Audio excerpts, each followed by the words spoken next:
श्रीगुरुभ्यो नमः। श्रीमद्धनुमद्भीममध्वान्तर्गतरामकृष्णवेदव्यासात्मकलक्ष्मीहयग्रीवाय नमः।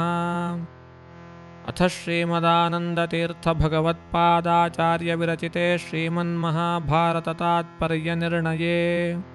सर्गानुसर्गप्रादुर्भावनिर्णयो नाम तृतीयोऽध्यायः। जयत्यजोखण्डगुणोरुमण्डलः सदोदितो ज्ञानमरीचिमाली स्वभक्तहार्दोच्चतमो निहन्ता व्यासावतारो हरिरात्मभास्करः। जयत्यजो क्षीणसुखात्मबिम्बस्वैश्वर्यकान्तिप्रततः सदोदितः स्वभक्तसन्तापदुरिष्टहन्ता रामावतारो हरिरीशचन्द्रमाः। जयत्यसङ्ख्योरुबलाम्बुपूरो गुणोच्चरत्नाकर आत्मवैभवः सदा सदात्मज्ञनदीभिराप्यः कृष्णावतारो हरिरेकसागरः। नारायणं नमस्कृत्य नरं चैव नरोत्तमं देवीं सरस्वतीं व्यासं ततो जयमुदीरये। जयो नामेतिहासोऽयं कृष्णद्वैपायनेरितः वायुर्नरोत्तमो नाम देवीति श्रीरुदीरिता। नारायणो व्यास इति वाच्यवक्तृस्वरूपकः एकः स भगवानुक्तः साधकेशो नरोत्तमः। कृष्णौ सत्या भीमपार्थौ कृष्णेत्युक्ता हि भारते सर्वस्य निर्णयसुवाक्यसमुद्धृती तु स्वध्याययोर्हरिपदस्मरणेन कृत्वा आनन्दतीर्थवरनामवती तृतीया भैमी तनुर्मरुत आह कथाः परस्य। व्यूढश्चतुर्धा भगवान् स एको मायां श्रियं सृष्टिविधित्सयार रूपेण पूर्वेण स वासुदेवनाम्ना विरिञ्चं सुषुवे च सातः। सङ्कर्षणाच्चापि जयातनूजो बभूव साक्षात् बलसंविदात्मा वायुर्य एवाथ विरिञ्चनामा भविष्य आद्यो न परस्ततो हि। सूत्रं स वायुः पुरुषो विरिञ्चः प्रद्युम्नतश्चाथ कृतौ स्त्रियौ द्वे प्रजज्ञतुर्यमले तत्र पूर्वा प्रधानसंज्ञा प्रकृतिर्जनित्री श्रद्धा द्वितीयाथ तयोस्तु योगो बभूव पुंसैव च सूत्रनाम्ना हरेर्नियोगादथ सम्प्रसूतौ शेषः सुपर्णश्च तयोः सहैव। शेषस्तयोरेव हि जीवनामा कालात्मकः सोऽथ सुपर्ण आसीत् तौ वाहनं शयनं चैव विष्णोः कालाजयाद्याश्च ततः प्रसूताः। कालाजयाद्या अपि विष्णुपार्षदा यस्मादण्डात् परतः सम्प्रसूताः नीचाः सुरेभ्यस्तत एव तेऽखिला विश्वक्सेनो वायुजः खेन तुल्यः। व्यूहात् तृतीयात् पुनरेव विष्णोर्देवांश्चतुर्वर्णगतान् समस्तान् सङ्गृह्य बीजात्मतया निरुद्धोऽन्यधत्तशान्त्यान् त्रिगुणात्मिकायां ततो महत्तत्त्वतनुर्विरिञ्च स्थूलात्मनैवाजनिवाक् च देवी तस्यामहङ्कारतनुं सरुद्रं ससर्ज बुद्धिं च तदर्धदेहाम्। बुद्ध्या मुमायां स शिवस्त्रिरूपो मनश्च वैकारिकदेवसङ्घान् दशेन्द्रियाण्येव च तैजसा निक्रमेण खादीन् विषयैश्च सार्धम् पुंसः प्रकृत्याञ्च पुनर्विरिञ्चाच्छिवोऽथ तस्मादखिलाः सुरेशाः जाताः सशक्राः पुनरेव सूत्राच्छ्रद्धा सुतानापसुरप्रवीरान् शेषं शिवं चेन्द्रमथेन्द्रतश्च सर्वे सुरा यज्ञगणाश्च जाताः पुनश्च माया त्रिविधा बभूव सत्त्वादिरूपैरथ वासुदेवात्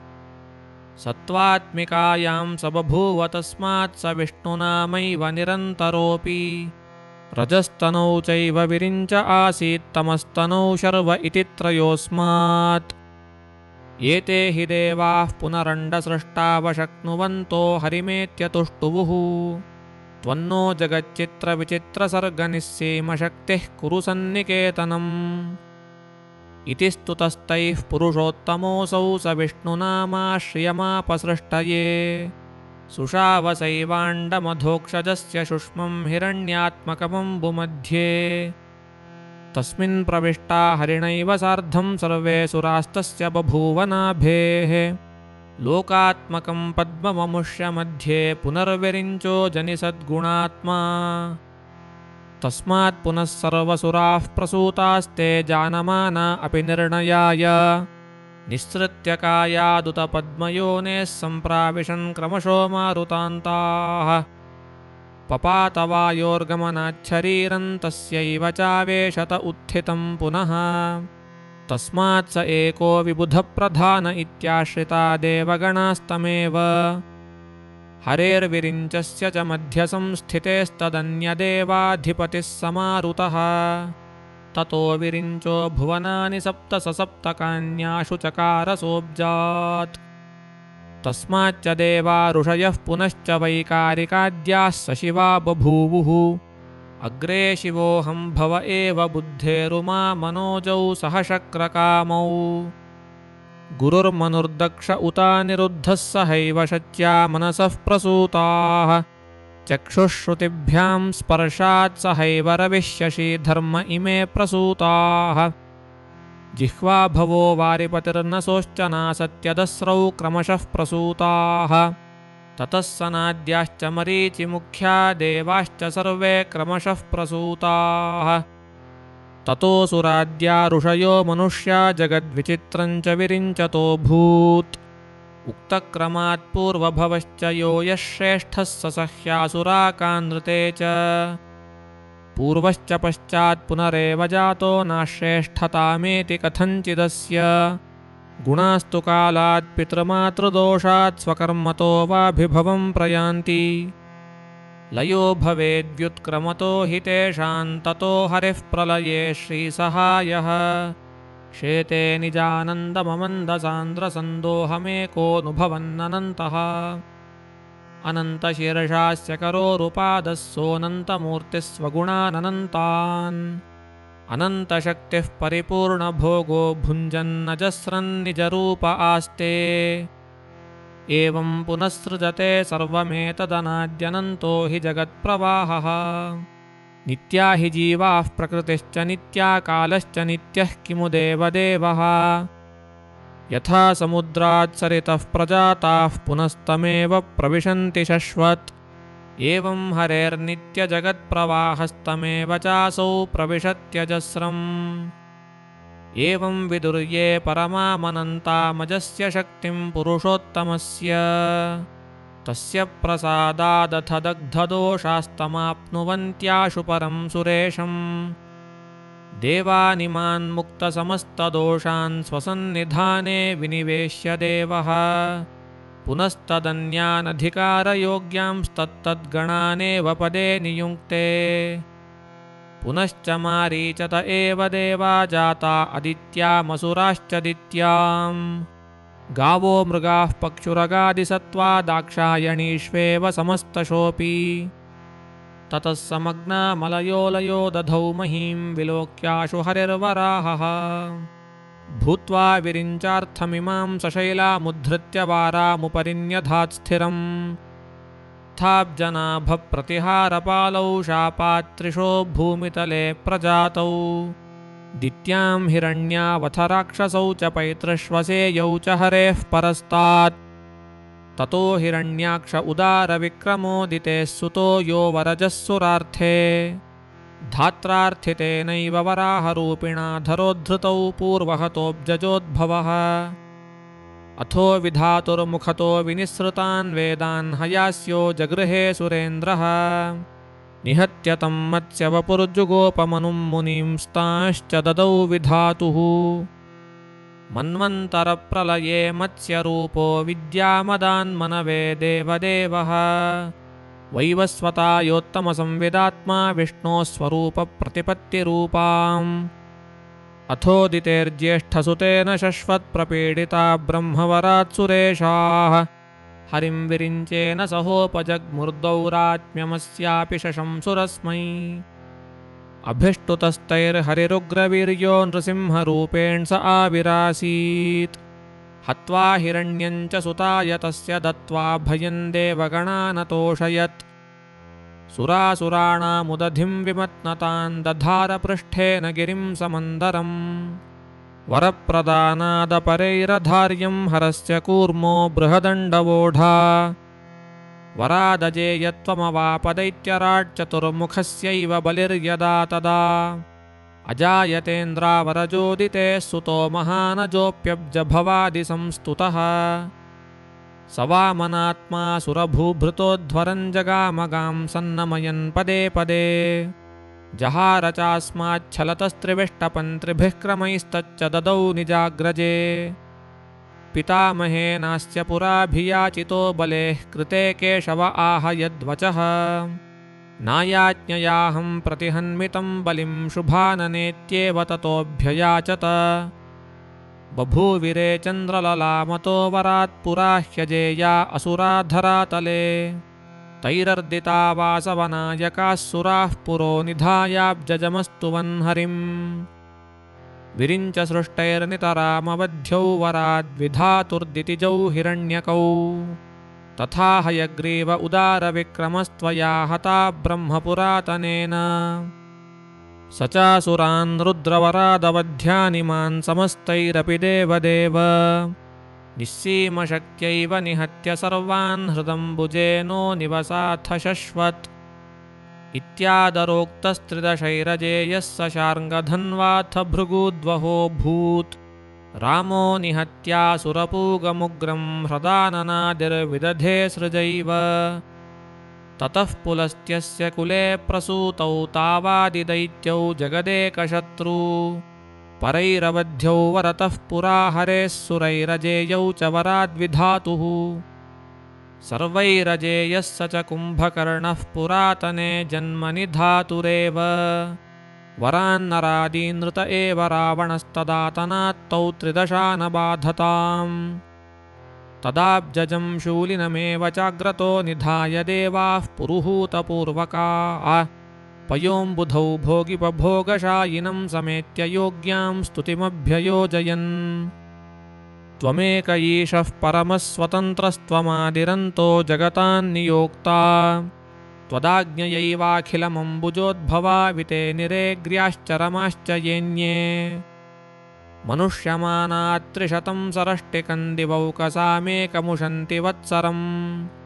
द्विषट्सहस्रैरपि तैश्चतुर्युगं त्रेतादिभिः पादश एव हीनैः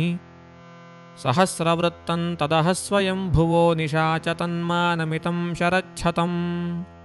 त्वदाज्ञया स्वाननुभूय भोगानुपैति सोऽपि त्वरितस्त्वदन्तिकम् त्वया पुरा कर्णपुटाद्विनिर्मितौ महासुरौ तौ मधुकैटभाख्यौ प्रभञ्जनावेशवशात् त्वदाज्ञया बलोद्धता वाशुजलेभ्यवर्धताम् त्वदाज्ञया ब्रह्मवरादवध्यौ चिक्रीडिशा सम्भवया मुखोद्गतान् स्वयंभुवो वेदगणान् हर्षतान् तदा भवस्त्वं हयशीर्ष ईश्वरः आहत्य वेदानखिलान् प्रदाय स्वयंभुवे तौ च जघन्थदस्यु निष्पीड्यतावूरुतले कराभ्यां तन्मेधसैवाशु चकर्थमेदिनीम् एवं सुराणां च निसर्गजं बलं तथा सुराणां वरदानसम्भवम् वशे तवैतद्वयमप्यतो वयं निवेदयामः पितुरेव तेऽखिलम् इतीरिते तैरखिलैः सुरेश्वरैर्बभूव रामो जगतीपतिः प्रभुः स कश्यपस्यादिति गर्भजन्मनो विवस्वतस्तन्तु भवस्य भूभृतः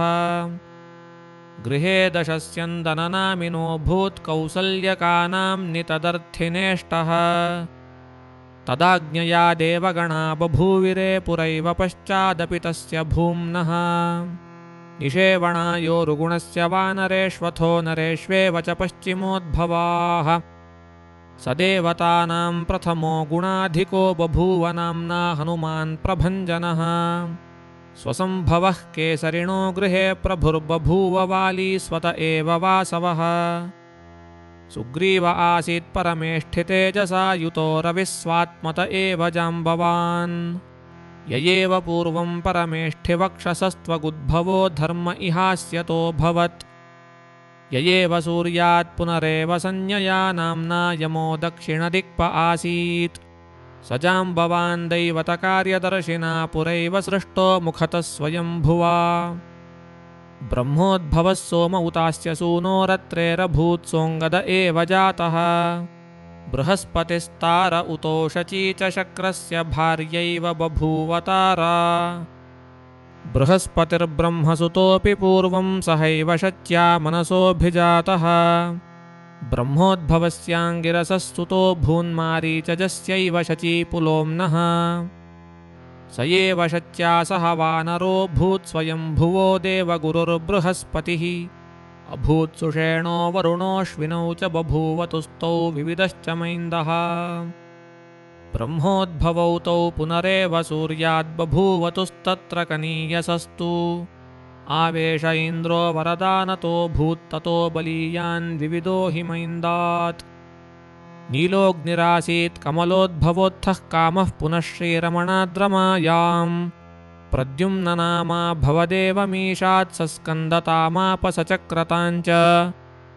पूर्वं हरेश्चक्रमबुद्धिदुर्गा तमस्थिता श्रीरिति यां वदन्ति सत्त्वात्मिका शङ्खमथो रजस्था भूर्नामिका पद्ममभूद्धरेर्हि गदा तु वायुर्बलसंविदात्मा शार्ङ्गं च विद्येति रमैव खड्गः दुर्गात्मिका सैव च चर्मनाम्नी पञ्चात्मको मारुत एव बाणः एवं स्थितेष्वेव पुरातनेषु वराद्रथाङ्गत्वमवापकामः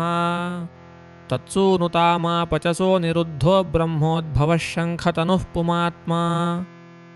तावेव जातौ भरतश्च नाम्ना शत्रुघ्न इत्येष च रामतोनु पूर्वं सुमित्रातनयश्च शेषः स लक्ष्मणो नाम रघूत्तमादनु कौसल्यका पुत्र उरुक्रमोऽसावेकस्तथैको भरतस्य मातुः उभौ सुमित्रातनयौ नृपस्य चत्वार एते ह्यमरोत्तमाः सुताः सङ्कर्षणाद्यैस्त्रिभिरेव रूपैराविष्ट आसीत् त्रिषु तेषु विष्णुः इन्द्रोऽङ्गदे चैव ततोऽङ्गदो हि बलीनितान्तं स बभूव शश्वत् येन्ये च भूपाः कृतवीर्यजाद्या बलाधिकाः सन्ति सहस्रशोऽपि सर्वे हरेः सन्निधिभावयुक्ता धर्मप्रधानाश्च गुणप्रधानाः स्वयं रमासीरत एव जाता सीतेति रामार्थमनूपमाया विदेहराजस्य हि यज्ञभूमौ सुतेति तस्यैव ततस्तु सा भूत् इत्यादिकल्पोत्थित एष सर्गो मया समस्तागमनिर्णयेन सहानुसर्गः कथितोऽत्र पूर्वो यो यो गुणैर्नित्यमसौ वरो हि पाश्चात्यकल्पेष्वपि सर्गभेदाः श्रुतौ पुराणेष्वपि चान्यथोक्ताः नोत्कर्षहेतुः प्रथमत्वमेषु विशेषवाक्यैरवगम्यते तत् इति श्रीमदानन्दतीर्थभगवत्पादाचार्यविरचिते श्रीमन्महाभारततात्पर्यनिर्णये सर्गानुसर्गप्रादुर्भावनिर्णयो नाम तृतीयोऽध्यायः। श्रीमध्वेषार्पणमस्तु।